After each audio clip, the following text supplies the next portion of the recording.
दज्जाल छोटे कद का होगा। अच्छा, दज्जाल करेगा क्या? आप जो भी चीज़ लें यूनिलीवर की, और फिर उसके बाद खुदाई का दायरा करेगा और वो शैतानों को कंट्रोल करके एक शख्स को लिटाएगा जो उसकी बात नहीं मानेगा, वो एक्चुअली जन्नत में जाएगा। ख़वातीन की कसरत उसके साथ होगी, लेकिन वो सारा कुछ तोड़ के दज्जाल के साथ जाकर उड़न तश्तरी जिसकी रफ्तार लाइट की रफ्तार के करीब होगी तकरीबन, और मुदा ट्राइंगल और तिकोनी दज्जाल। क्या आपको पता है कि कुछ सहाबा ने दज्जाल को देखा था?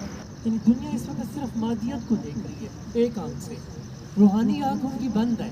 रूह क्या है, रूह के तकाजे क्या है, ये दुनिया से ओझल है। ये रिवील्ड नॉलेज से चुके वक्त में अपने आप जान छुड़ा ली इस वजह से।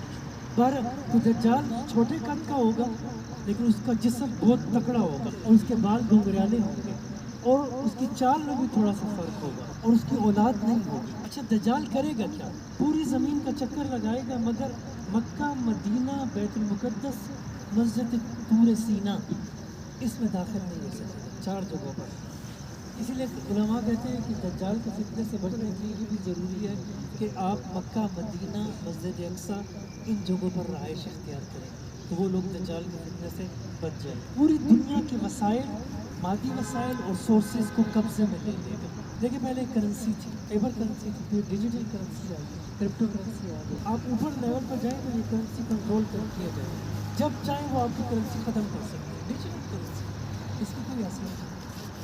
इसी तरह आप ब्रांडेड चीज़ों पर आ रहे हैं, बिल आखिर में क्या होगा? दज्जाल का ब्रांड आ जाएगा। आप जो भी चीज़ लें यूनिलीवर की, ये मुख्तलिफ जो मल्टी नेशनल कंपनीज, तो दज्जाल पूरी दुनिया का वसाइल को कंट्रोल कर देगा। शुरू में हज़रत ईसा अलैहिस्सलाम का होने का दावा करेगा और फिर उसके बाद खुदाई का दावा करेगा कि मैं खुदा हूँ। और उसके बाद जादू भी होगा, साइंस के करिश्मे भी होंगे, और वो शैतानों को कंट्रोल करके एक शख्स को लिटाएगा और उसको आधा कर देगा, और फिर वो मर जाएगा, फिर उसको ज़िंदा करेगा, तो कहेगा देखो मैं खुदा नहीं। और शैतान के पास रोटी का एक रिस्क का, एक खाने का, फूड का पहाड़ होगा, और उसके साथ एक आग का दरिया भी होगा और एक पानी का दरिया होगा।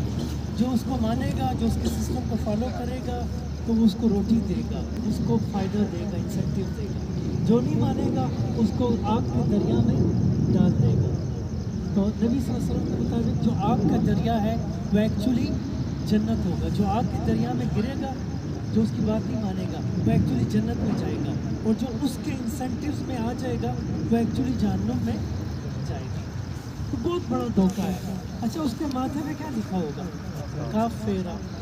मोमिन उसको पहचान जाएगा। तो ये सारी कुछ अलामात हैं। ख़वातीन की कसरत उसके साथ होगी, यहाँ तक कि लोग अपनी माओं, बहनों को, बीवियों को सतून के साथ बांध देंगे जंजीरों से, लेकिन वो सारा कुछ तोड़ के दज्जाल के साथ जाकर अट्रैक्शन, मादी फ़वाइद, आज वो दौर देख।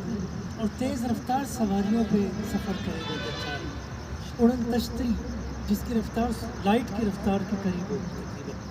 असल में इन्होंने ज़मीन, ये जो बरमूदा ट्रायंगल है, उसके अंदर जो मकनातीसी लहरें हैं, उसको यहूदियों ने अपने कब्ज़े में ले लिया काफ़ी अर्सा पहले। वो इतनी बड़ी ताकत है कि उसकी बेस पे बहुत तेज़ सवारियाँ करेगी। और मुदा ट्रायंगल और तिकोनी दज्जाल, इस नाम से मौलाना आसिफ उमर की किताब है, ये शहीद हो चुके हैं, तो उसमें उन्होंने ये लिखा है कि ये उड़न तश्तियाँ देखी गई हैं जो बड़ी तेज़ी से आती हैं और समंदर के अंदर, बरमूदा ट्रायंगल शैतानी समंदर के अंदर गायब हो जाती है। फितने दज्जाल से हम बचेंगे कैसे, उस पर मैं आता हूँ। एक वाक़या आपको सुनाऊँ। क्या आपको पता है कि कुछ सहाबा ने दज्जाल को देखा था? वाक़या सुना? उस सहाबी का नाम हज़रत तमीम दारी रज़ी अल्लाह तआला।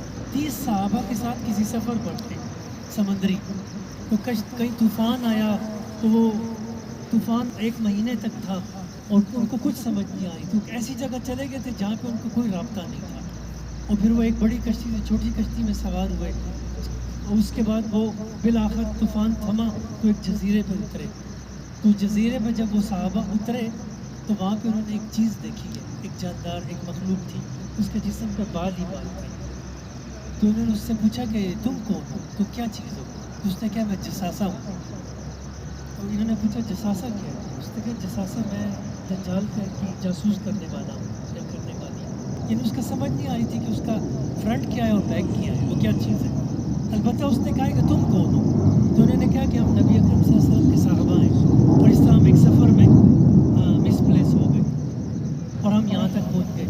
تو اس نے کہا کہ اچھا تمہارا انتظار ہو رہا ہے، وہ اوپر جائیں غار میں، تو ہمارا جو بڑا ہے لیڈر وہ تم سے کچھ پوچھنا چاہتا ہے۔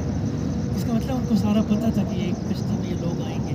خیر وہ اوپر جاتے ہیں، وہ اس میں داخل ہوتے ہیں خانقاہ ٹائپ، اور اس کے اندر وہ ایک بڑا مضبوط جسم کا بندہ بیٹھا ہوتا ہے، اور اس کے ہاتھ اور اس کے پاؤں میں بیڑیاں ہوتی ہیں، زنجیریں ہوتی ہیں، جکڑا ہوتا ہے، بڑا طاقتور ہوتا ہے، اور اس کا سر نیچے ہوتا ہے۔ صحابہ اس سے پوچھتے ہیں کہ تم کون ہو؟ تو وہ کہتے ہیں کہ میں تمہیں بتاتا ہوں میں کون ہوں، بتاؤ تم کون ہو؟ تو پھر وہ اس کو رپیٹ کرتے ہیں کہ ہم اس طرح سے۔ تو یہ پھر اس سے کچھ سوالات کرتا ہے، 3-4 سوال کرتا ہے، وہ میں نے یہاں نوٹ کیے تھے۔ وہ یہ سوال کرتا ہے کہ کیا بیسان کے اندر، بیسان ایک جگہ ہے، اس کے اندر کھجوریں اور سبزہ ہے یا نہیں؟ کھجوریں ختم تو نہیں ہوئی؟ تو انہوں نے کہا ہاں ختم ہو رہی ہیں، یہ اسرائیل کا ایک علاقہ ہے، اسرائیل کا اس پہ قبضہ ہے۔ پھر اسی طرح پوچھتا ہے ایک بحیرہ تبریہ، یہ بھی اسرائیل کے پاس ہے، اردن کے قریب۔ وہ کہتا ہے کہ بحیرہ تبریہ کا پانی خشک ہوا ہے یا نہیں؟ جب وہ خشک ہو جائے گا تو میں ظاہر ہو جاؤں گا۔ اسی طرح وہ پوچھتا ہے کہ کیا مدینہ کے اندر آخری نبی کا ظہور ہو گیا؟ تو انہوں نے کہا بالکل ہو گیا، آپ اسی کے صحابہ ہیں، ہم یہاں بیٹھے ہیں۔ وہ کہتے ہیں عنقریب میں دنیا میں ظاہر ہو جاؤں گا۔ تو بس یہ چند سوال و جواب کے بعد صحابہ وہاں سے نکلتے ہیں اور کشتی میں بیٹھتے ہیں، اور 30 دن اور کافی عرصے کے بعد وہ عرب پہنچتے ہیں، اور پھر بالآخر نبی اکرم صلی اللہ علیہ وسلم کی خدمت میں حاضر ہوتے ہیں۔ تمیم داری رضی اللہ تعالیٰ، یہ نام آپ یاد رکھیں، مسلم کے اندر یہ پورا واقعہ ہے، یہ آپ پڑھ سکتے ہیں۔ تو نبی اکرم صلی اللہ علیہ وسلم بڑے خوش ہوتے ہیں کہ تو آپ بڑی اہم خبر لے کر آئے ہو، میں تو دجال کے انتظار میں تھا، تم تو دجال سے ملاقات کر کے آئے ہو۔ اور پھر نبی اکرم صلی اللہ علیہ وسلم ہنگامی طور پہ ایک میٹنگ کال کرتے ہیں، سب کو کہتے ہیں سب مسجد میں جمع ہو جائیں۔ تو اس وقت نبی اکرم صلی اللہ علیہ وسلم پورا واقعہ نقل کرتے جو میں نے آپ کے سامنے مختصراً رکھا۔